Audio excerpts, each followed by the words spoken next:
Has it ever happened to you that you warn someone about something and they don't believe you until the thing you warned them about happens? Well, this experience has a name, the Cassandra Complex. And the name comes from, like every other thing in psychology, Greek mythology.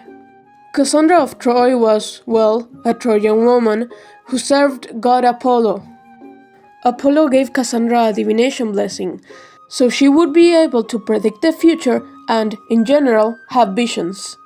However, Cassandra later rejected Apollo's advances, so Apollo did his blessing with a curse, making her so that no one would believe any of her predictions and take her for a loony. So to say, she could perfectly predict the future, but no matter what she did, nobody would believe her.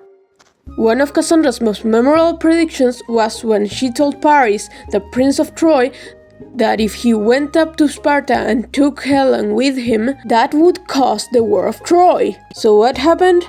Paris didn't listen to her, he went up and captured Helen, and that caused the War of Troy.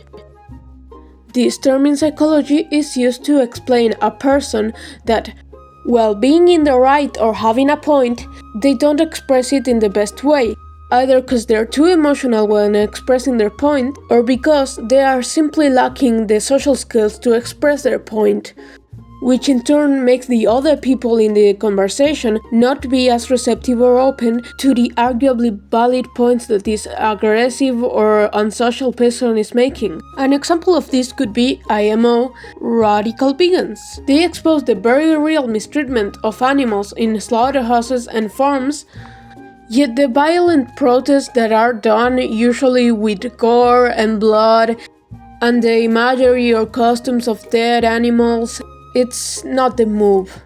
No one will want to join your cause after being told that they are killers.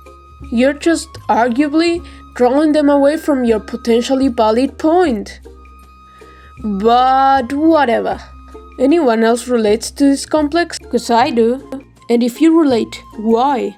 Because you're too emotional about your points, or because you lack the social skills? In my case, both.